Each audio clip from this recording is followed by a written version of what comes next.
Welcome to the Angler Talk Podcast with Chris and Aaron. Brought to you by FishingMagicianTV.com. What is up, everybody? It's Chris back again with another weekly episode of Angler Talk, and this week we got some behind-the-scenes podcasting for you. First, we're going to start off with our local fishing report here in Jersey. The striped bass are still biting, not insanely, but they are out there if you know where to look for them and if you're willing to go hunt for them. The fluke fishing is still off the charts. I keep seeing posts by Captain Jerry Passerino every day, just absolutely putting on a sleigh fest. And I know it's a grind, but he's getting it done out there, and that's why he is the fishmonger, without a doubt. So for this week's episode, I got a guest named Tyrone Adams out of Virginia, an amateur pro angler out of the MLF circuit, and we get to talk about a little bit behind the back scenes of what it is to be a professional angler. It's not all that it's hyped up to be, as people think, oh, hey, I'm going to become an angler and I'm going to get hundreds of thousands of dollars to go fishing. Well, this week we sit down with Tyrone and we find out the truth of everything that you have to do to become a pro angler and the legwork that it takes and all the work that you got to put in, and I hope you guys enjoy. And here we are with Tyrone Adams, the amateur pro angler from the MLF circuit. How we going, bro? Not too bad. How about yourself, Chris? I can't complain, man. We're finally getting over this heat wave that's been going through Jersey. I was actually able to drive down the road today with just the windows open and enjoy the fresh air without having the AC blasting. Wow, yeah. It's been same way here. It's been terrible. So it's feeling good to get a little breeze going. Yeah, man, I hear you, man. So I came across your YouTube channel a while back. We started following each other, and I like what you're doing, man. The fisheries that you're fishing in, and you know, the co-anglership in the MLF series. How did you get involved with this? When did you start fishing? So I started fishing. I'd say now it's maybe 6 years. It might actually be going on 7. But I didn't grow up fishing. I didn't like water. It's senior skip day when everybody went down to the lake. I went and shot hoops. Like that was not my kid. So, when I turned about 36, I want to say 35, 36, I started kind of getting into it just a little bit with the fishing. I started catching catfish, trout, little stuff like that. Then I found out about this world of tournament bass fishing, and I was like, that's kind of just a concept that just kind of hit with me because I like to play basketball, sports. I like the competitive, the challenge kind of thing. And this was like a bunch of dudes, throw your money down, see who can beat who. And I was like, this kind of fits I like to play poker. I like the things that you can just kind of get in there and do your thing. So I kind of got it. My first trip out was with first trip ever in a bass boat was out with a professional angler who fishes on the Bass Pro Tour right now. That was my very first trip ever in a bass boat. And From that day, yeah, you got hooked, man. We was hooked. We was not about to go backwards. From that day on, it was like, I got to get a boat. I got to sign up for Major League. I got whatever tournament trail. I'm asking everybody to know what tournament trails are there. What can I fish? That's when I found the BFLs being like a competitive circuit where you can put down a minimum amount of money, get out there and compete. See if you got what it takes. And I got my butt kicked very, very, very good and solid after giving up, my $100 and go back home with no fish, no nothing. So very rude awakening, but it was good. Just pushed me to work even harder and keep going. So I say then that's okay, because how many teams passed up on Michael Jordan? I know, right? And he became the GOAT, Right. So, right. In time, it all unfolds. And, it's great to see somebody who got into fishing at a later age, who wasn't hooked from the start, but then noticed something of a passion that's there. And, when you got into it, you were already older, so you've already experienced a whole bunch of things, but then fishing stuck with you. What was that first fish that you caught that just blew your mind? Probably for me with the bass, when I did that first tournament ever, I had literally just caught my first bass that same week ever in life. That was the first bass I ever caught. And the next thing I did was a tournament. Like immediately went right to the that bass though. It took me, let me see if I can remember, 25 casts trying to skip beneath. I hit the dock. I almost hit a small child and his dad that was on the dock because I'm trying my best to. I had no idea, but I finally got that black and blue jig to get up underneath the dock. Fell down. I felt the tug. I'm like, oh, I knew I was on the dock pilot. Just knew I was on the dock pilot. Like, there's no way. Yanked on it, got that sucker out, and I said, oh, nope, here we go. We're off. This has to happen. Have to do this on a regular basis. So as far as like getting into it, that's probably a memorable one. Probably my like biggest one since I've been doing it is I'd say it's my personal best, and the only reason why is because I think I've told this on my YouTube, but the only reason why it's memorable is because I caught my personal best bass in practice for a big bass tournament. Okay. I caught the bass in the dang tournament. I would have made $1,200 and possibly won a brand new nitro boat. I caught the day before, just practicing. I skipping up underneath the dock again. I skip and I catch a giant. And my buddy told me before I left the dock, he was like, "Do not make any casts today, Tyrone. Don't cast." He said, "Drive the boat back to the hotel, park it." I said, "I got to check this real quick. I got to just see what we're working with." And sure enough, I caught a giant. That's probably the one that sticks in my brain the most because it cost me a ton of money, but I did get it on video, so I got to share it and I can relive the wonderful moment of catching the fish and then remind myself to never do that again. Absolutely, man. I mean, a lot of pro anglers, they always pre-fish these tournaments. They get out there and get ready, try to learn these patterns and stuff like that. But a lot of people don't understand about the Major League Fishing series because they just think, oh, I'm a decent fisherman, I can do it. And a lot of these guys just think that you sign up to be a pro and then sponsorships fall out from the sky. And one of the things that I absolutely love about your channel is that you keep it 100% real. You tell these guys the truth, like, hey, this is not what it's going to be like. Like, Toyota is not falling out of the heavens with Mike Iaconelli saying, hey, I'm going to sponsor you. If you want to just elaborate and let the guys know, the people know, the kids and all the women and men are watching, let them know what it's really like trying to break into this circuit. Absolutely. And definitely, I'm glad you did mention everybody because there's a lot. Like, there's some really, really good lady anglers, really good kid anglers. Like, it's a very, very competitive deal out there. So, for example, I'm listening to something where a guy breaks it down and he says, even if you get let's say you do good in a tournament, you get like a top 10, for example, like one of these big tournaments, and you get a check after you get done with expense number one, the tournament entry fee, your gas, your hotel, your lodging, et cetera, et cetera, et cetera. You make 10 grand and you leave with like 750. And it's like, how the world did that happen? So when that happens, it makes it a lot easier if you can get the sponsors, like you mentioned. So you get someone else to pay that 5 grand. So maybe you can at least make the 5 grand plus the 750 after expenses.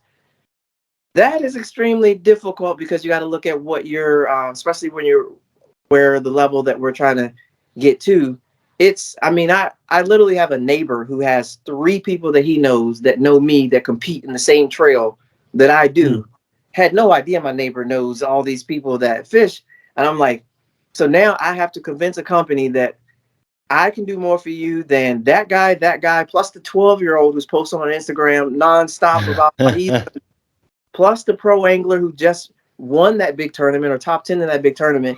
Here I am saying, hey, y'all should give me some money. And I did specific on my thing, like I was saying about my deal. I have one here where I won, one here where I top 10, top 4, top 10. I have all that in my resume as of last year and this year. So literally the last 2 years I've been remotely competitive in these deals, actually, taking some money from these other people do results and things like that. Everybody, sometimes it's your day, right? So it's your day, but it's still, there's so much that goes into trying to let a company know that you're that guy. And a lot of companies, they've changed now the way they do the structure, because in the past, if you win a tournament, you could hold up, I won a tournament on my company's jig, and then, or this particular jig. And then when you get done, ring, ring, ring. Hey, we saw you using our jig. We'd love to talk to you about that. Like a week later when the magazine comes out and people know that you did it from the magazine. Now everything is like an instant thing. I see what you were throwing on TV, right? I see what you aired it on YouTube. So I don't really need I don't know if I need to pay these guys $50,000 to do that when I just send my guy and we can get the information ourselves. So it is a lot that goes into it. It's there. You got to put in a little bit more legwork, and you got to be a little bit more creative. While you see, like me, I try to work with, let's say, a mortgage company versus Berkeley, if that makes sense, right? Like it's a different way. I try to be a little bit more local with my approach. I had a couple meetings last week that looked very promising about trying to get some people to believe in what you do. I have the proof to show that I can fish. I'm not just blowing smoke, right? So I know a little bit about what I'm doing. We can put our minds together, but I offer like services. Like I'm trying to be super creative with what I do. I can do this for you. I can do that for you. But yeah, it's a lot, man. It's a lot that goes into trying to get these get some assistance with the fishing. I think a lot of people they're not seeing that. It's just they win or they get top 10. They're like, yeah, you should start writing me a check. And the company's like, why would I write you a check, bro? You just like, I got 6 other people right beside me that also top 10 that their deal. So it's, I don't know, super competitive. You got to do something to set yourself apart from other people to try to get it to work out your way, which is what I'm gonna keep on doing. I feel like you just keep on grinding. The times will come. I've had some opportunities present themselves from Instagram, from YouTube, things like that, and it's I was actually able to get not featured, but involved in a TV commercial that airs every Saturday. So if you turn, that's cool. And they play a commercial from I think it's Berkeley or Pier Fishing that says something about getting people back in fishing. You can see me and my daughter and seeing me in my commercial, but that came from Instagram. That didn't even come from no tournament calls. We were John boat fishing. Yeah, They were love to do it. You know what I mean? That type of thing. So you just gotta you just keep on, just keep working, and sometimes it'll work out. And honestly, the other part I will say, just elaborate. Sometimes the deals you get, these bad deals.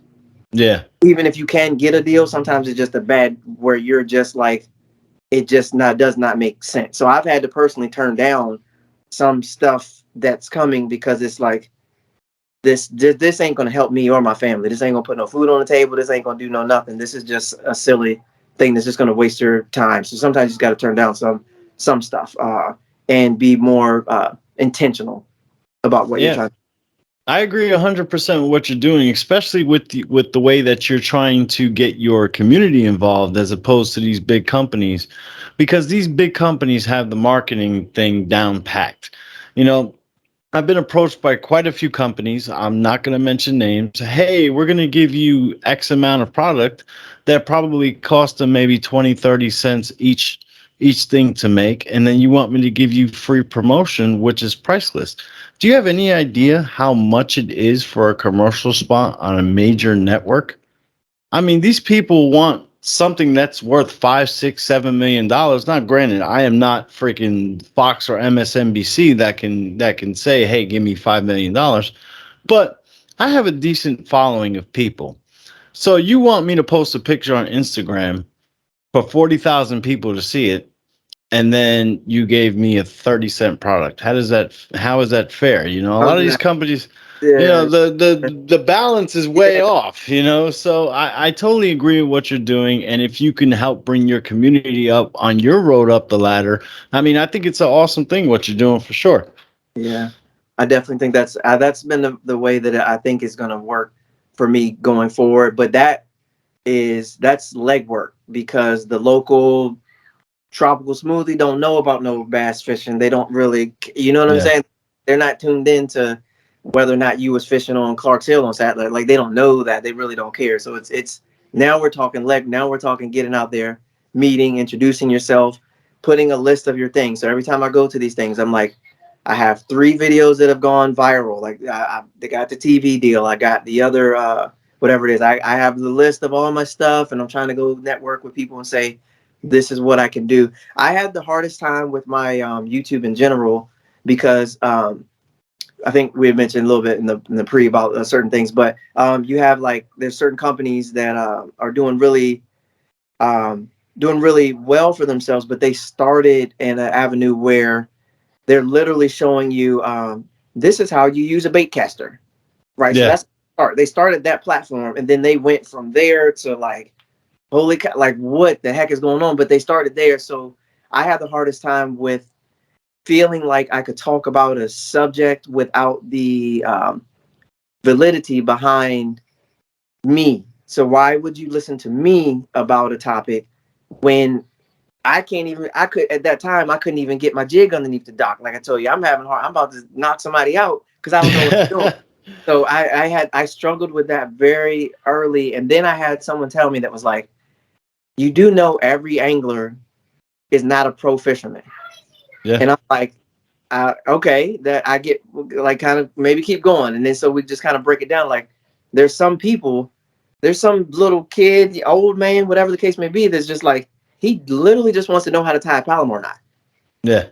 Wants to know. He wants to know jig. I don't know what a jig is, but he wants to know what a jig is. Where do I throw a jig at? You don't got to be a pro angler to tell nobody how to tie a Palomar knot and how to throw, Yeah. how to cast out. So I kind of was like, all right, if that's the case, if I can add something to my name, which is me just trying to be successful in the tournaments, I can do that. But now just try to, it helped me, I think, with my channel, with my, just in general, just realizing that I can I can talk about fishing with people. And then there is someone that, because I've run into people in my town all the time. My wife, I think she likes it. I'm not sure, she might hate it, but we go places and then people will be like, hey, aren't you Bass and Furious? Ain't you that? Hey, I think I saw you drop your rod in the water on TikTok. Is that, you look like that guy? And I'm like, oh man, here we go. Okay, but I'm excited. I want to meet people. I want to talk to people, and I'm just not used to it. We live in a small town, man. It ain't but so much stuff, but it's very interesting. She says her coworkers will follow me on Instagram. They want to know about fishing, that kind of thing. So there's everybody that's listening and looking, and that's why I feel like you, even with your podcast, to who you talk to, people where they can go back and get information, different things that can help them with different. You mentioned lure makers, different guys like that. Like, it's pretty awesome to be able to gather the information, and it doesn't necessarily have to come from Kevin Van Dam. You can talk to me. Absolutely. I tips now. Kevin tips, and he got like millions behind his tips. So you probably gonna crankbait tips. You might click on that video a little bit faster, but at least when you scroll down, there's another guy that's got some crankbait tips. So check me out, that type of thing. No, I agree with what you're saying 100%. Like, a lot of people ask me, oh, how much do you make doing this podcast? And my answer is very, very simple. The first one behind my head is saying, ain't none of your damn business. But in all honesty, right. not a penny. I do this because I get to meet people like you. People who are going to teach me something I've never seen before. For instance, you with this MLF circuit, you taught me something I had no idea about. Now granted, I do watch MLF on TV and I watch a lot of bass fishing videos on YouTube and stuff like that, but freshwater is just not my game. I don't understand it because I can go out on a boat and you give me 15, 20 to 30 minutes at the max, and I'm going to find fish in the ocean, that whole big giant thing, ocean, right? But if you put me in a pond that is smaller than a freaking football field, I feel like I'm lost. I don't get it. You start talking about crankbaits and jigs and jerk baits and flipping, and I'm just like, wait, what? You know what I'm saying? Like, it's so crazy how it's such a similar thing.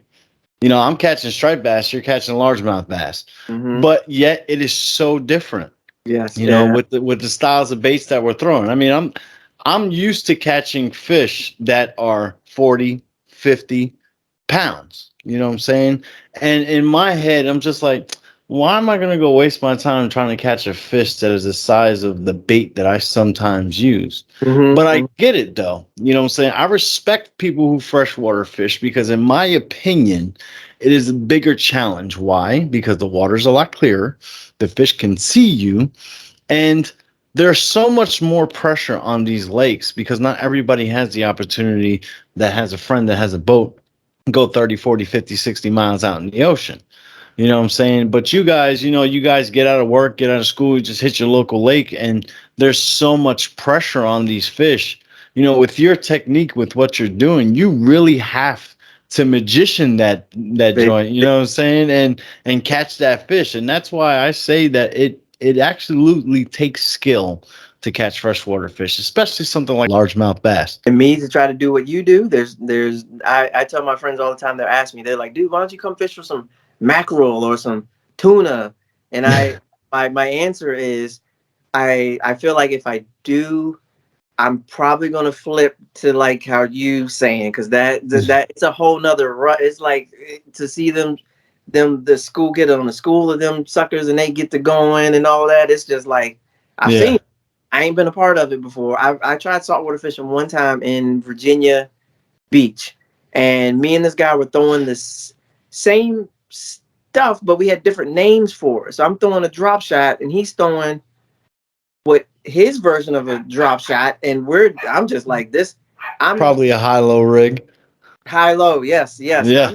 I'm used to when I throw a drop shot, I'm throwing 6-pound line, clear water, and I'm like that my little bait real nice, and he's out here throwing off the bombing that sucker as far as possible that he can get it out in the water. He's looking at my weights, and he's like, dude, we're in the salt right now, bro. Like this that junk is not gonna get it done. You're gonna get snapped off in a heartbeat. But he's showing me the speckle trout, this type of thing. So I was like, hey, look, meet me back here. Let me go restock and come back out here and see if I can be a little bit more prepared for this battle, this combat I'm about to be in with these saltwater fish versus my bass thing. So like if I ever did switch, it would be a whole different thing for me, which is why I just want to stay focused on the bass. I have to stay focused on the bass so I can keep trying to be successful. But I've been told that if I do venture into that, it kind of opens up your mind, so to speak. A lot of saltwater guys, when they hop in there, are really good. If you put me in that big ocean, I'm probably going to be overwhelmed, and I'm going to probably be looking for an exit because I don't like, well, my big thing for me is I don't know how to swim.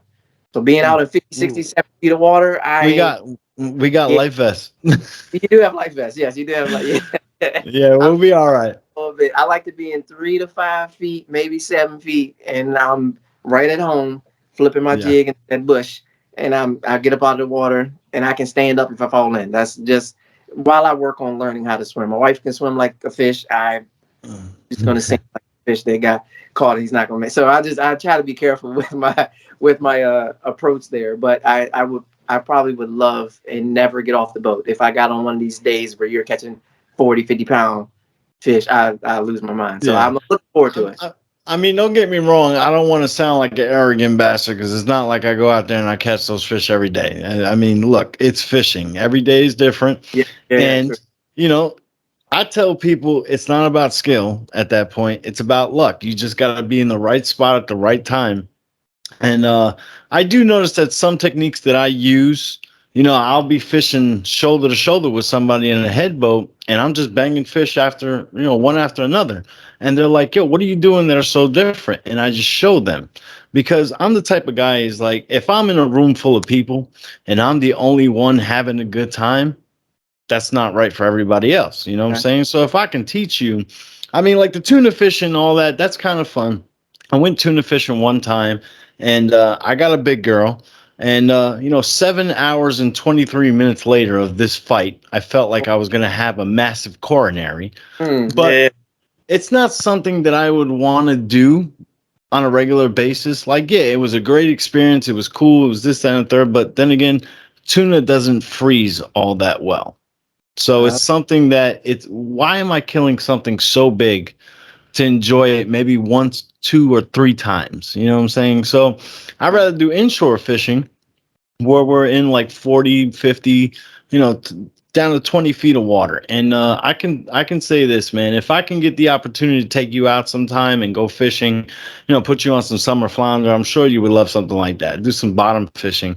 And the reason why I love bottom fishing is because when you're down there, I mean, you just never know what you're going to pull up. You can bring anything up from a sea bass to a summer flounder, blackfish if you're in the right area, dogfish, shark. And, you know, I would love to get a reaction from a guy who is just so, you know, freshwater is his thing and has never done it before. I would love to watch that reaction for sure. Oh, I got plenty of gas. I don't know how far where this is from where I'm at, but I got plenty of gas in the car. You said you're in Virginia, right? Yeah, I've been to Atlantic City. That was about 4.5, I think, something like that. Yeah, I'll see you in 7 hours. Oh boy, okay. It's not that bad. It's not that bad. Well, the reason I say 7 hours is because every time I drive through Virginia, I drive like I'm driving Miss Daisy, because I heard in Virginia they don't play games. You know, they will take your ass to jail if you speeding through Virginia. That's for sure. There's lots of parts of it. They love to do that. They that's what they get out of bed for. Yeah, a lot of spots I have to do that. Yeah, so I'm with you. Whenever you get to the DC, Maryland area, you might as well. I hope you bought some crackers in your car or something, because you're gonna be for a little bit of pillow or something, because it's gonna be like my buddy. He came to pick me up from Pennsylvania, in Virginia, so we could get to South Carolina. Whole ride from South Carolina to my house, good. When we got to Northern Virginia, literally it's just he just hang it up, just pull over and just wait till all this goes, and then try your best. But that's the part that he dreaded about the drive. 5.5 hours, good. The last hour, just nightmare. So it's I'm with you. We don't really make it. I don't make it too far. And I've done the drive to Florida to Jersey quite a few times, man, and I enjoy it. And the reason I don't like doing the flight is because I got to take my tackle shop that's in the back of my truck with me, no matter where I go. You know what I'm saying? Right. There's no way I'm paying for all that airfare. You know what I'm saying, for all my bags. So I'd rather just take an 18 to 20 hour drive and get it done. But Virginia is that one state where I'll just be like, okay, cruise control at 60. You know, hey, you know what I'm saying? But yeah, we did touch on the MLF. We did touch on your YouTube channel. So what is more in the fishery about where you live at? You know, you live in Virginia. So what else can you catch out there? I mean, it's got a good little bit of everything. If you go to we got Lake Anna, which now has the snakeheads. You got striped bass. You got largemouth bass, catfish. If you go to Potomac, you got carp, the giant carp things, which I no disrespect to carps, but I cannot stand catching those things at all. That's complete. Oh man, yeah, it's just insane. I do not like catching carp.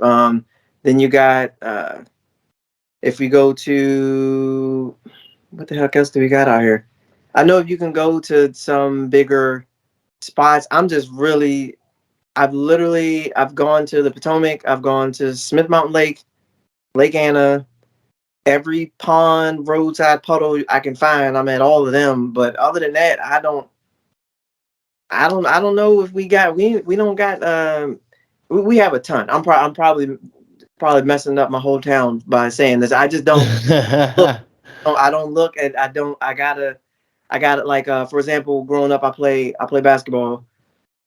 Don't throw a football to me. I'm gonna throw it down. I'm gonna pop it. Like, I'm gonna throw it down the field. Get it away from me. I'm trying to be a basketball player. I want to get to this thing. So I'm definitely. The thing is, you're so dialed in on bass. That's what your focus is, and that's what makes a pro angler as good as they are, is the focus that you got on just catching that one species. And I'm pretty sure that sometime within the next few years, I'm going to turn on the World Fishing Network and I'm going to see Tyrone Adams over there holding up a big ass trophy for like 38,000 sponsors.